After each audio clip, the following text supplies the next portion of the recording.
trending in the wrong direction. And these workers within the plant, they certainly know these numbers. They know the both short-term and long-term risks. Short-term, I think it's safe to say from what we heard, they haven't developed acute radiation sickness that we've been able to hear or confirm. But the long-term risks are there for sure in terms of what this is doing to their bodies and the increased cancer risk. So I'm concerned on lots of different levels for them. And Michael, the International Atomic Energy Agency said elevated radiation levels were detected in this town about 20 miles from the plant, which is outside the evacuation zone. Should they be enlarging this evacuation zone?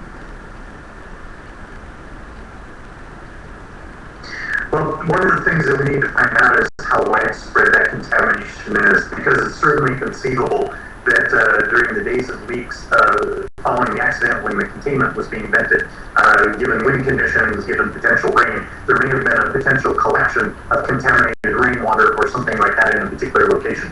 If that's in fact the case, then perhaps it's prudent to just simply cordon off that area, decontaminate it, and then we continue on as we have been. But if we see those type of levels of contamination over a much wider spread area, I would be a bit concerned more about that. We'll continue to watch. Dr. Sanjay Gupta, appreciate it. Michael Friedlander as well. Still ahead, new developments in the investigation to last summer's massive oil spill in the Gulf. Could BP officials actually face manslaughter charges? Plus, Telecom, that whale that killed the SeaWorld trainer, performed in front of an audience for the first time since the attack. Is that a good idea? Details ahead.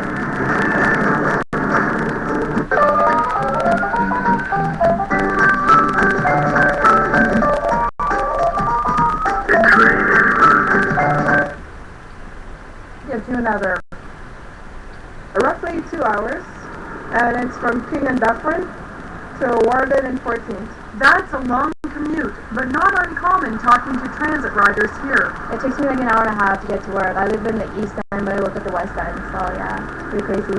Imagine how they felt when they heard from CBC News that the plan for rapid transit here is gone. It was supposed to run on Finch from Keele Street to Humber College. Of course it will make a difference because you'll have more time to play with your children, more time to enjoy your family, to cook for the other day, to put the laundry. Okay, things it's good if you put a rapid transit. Because, we use the public transit a lot. So. Instead, the province is set to unveil new plans. An underground subway on Eglinton from Black Creek to Kennedy.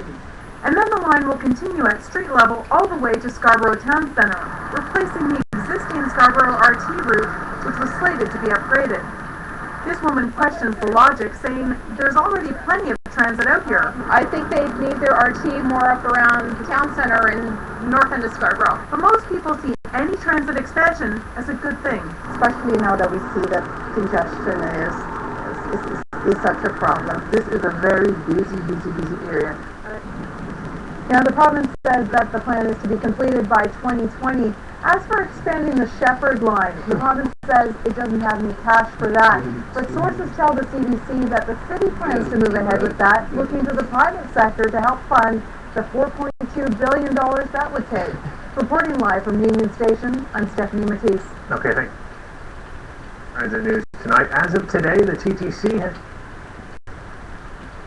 If this administration thinks that they can bully us around because our right to strike has been taken away from us, I'm just making it very clear that that's not going to happen. Okay, thank you. TTC Union boss Bob Kinnear saying taking away the right to strike will not improve transit in Toronto. Today's vote at Queen's Park was 68-9 in favor of designating the TTC an essential service.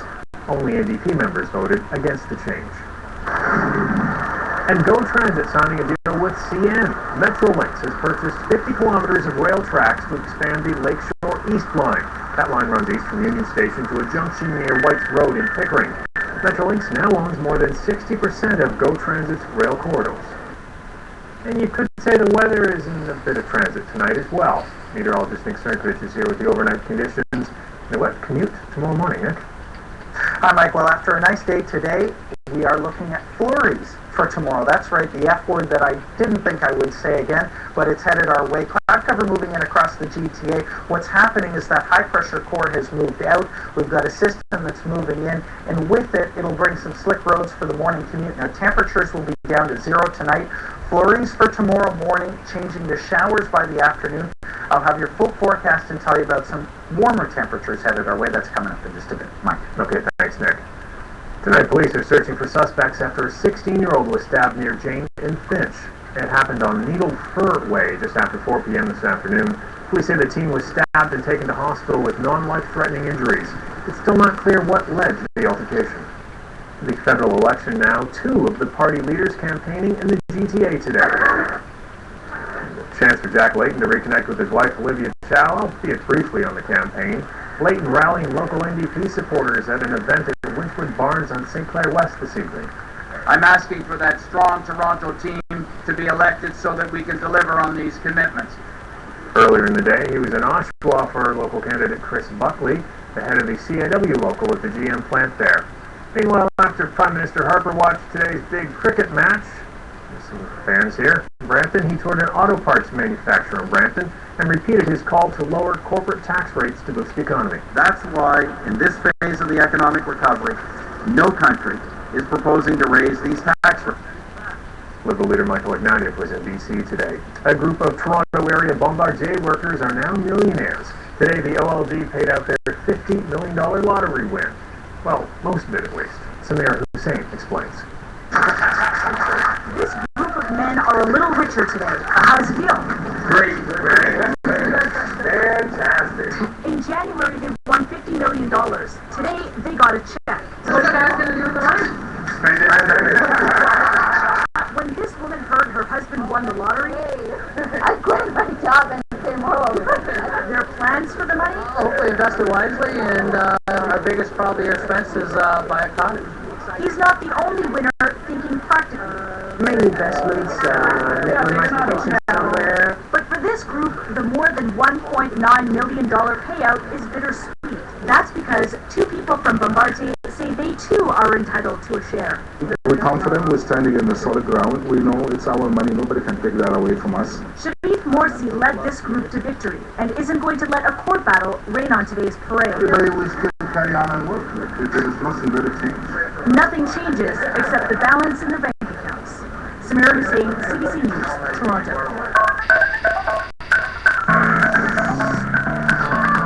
A tough loss for the Raptors tonight. They're playing host to the Milwaukee Bucks tonight at the ACC. The Raps started off pretty hot, but fell behind as the game went on. Still, fourth quarter they managed to take the lead with just under 5 minutes left.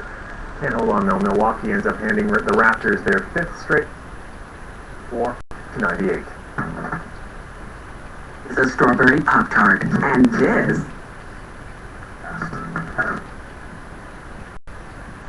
and the Green Party has 4.1%.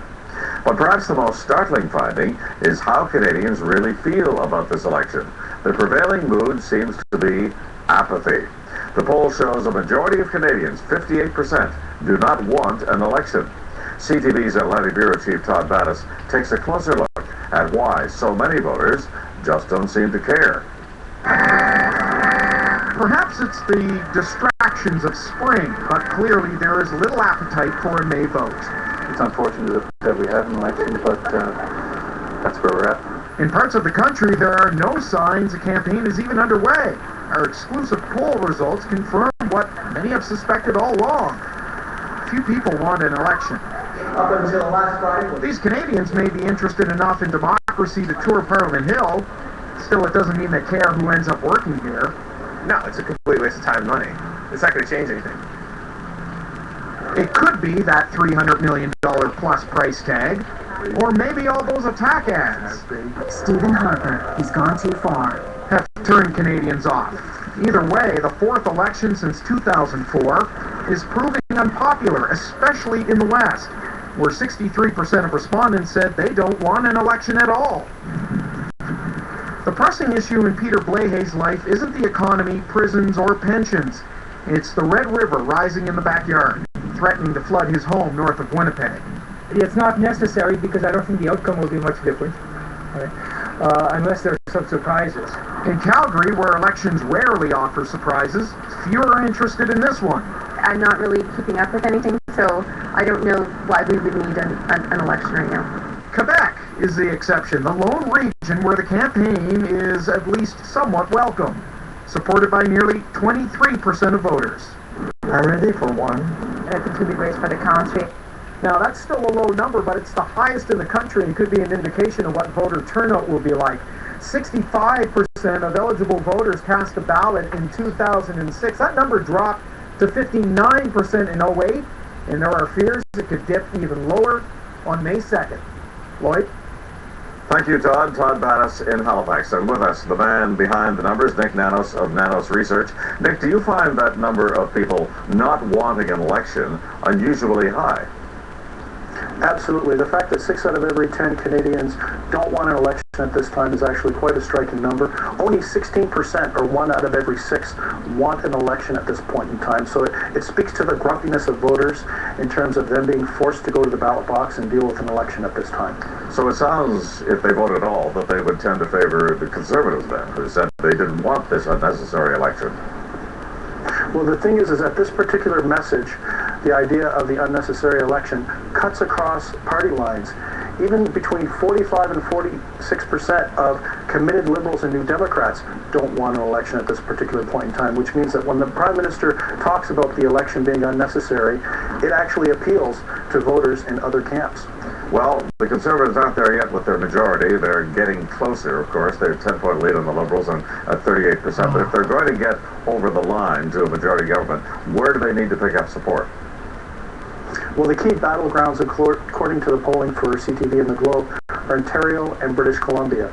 The Conservatives have a 10-point advantage in Ontario, which is historically very good for them, and they also have a 13-point advantage in British Columbia. Those are going to be the 2 regions to watch. And finally, Nick, how is this specter of a coalition being pushed by Stephen Harper, the idea that the Bloc, the Liberals, and the NDP will all get together? Is that resonating with the voters? Well, it's been very effective for the Conservatives, especially the link of the Bloc to a coalition government where Canadians are concerned about separatists influencing the federal legislation. All right, thanks, Nick. We'll be hearing much more from you as time goes on with the campaign. Thank you.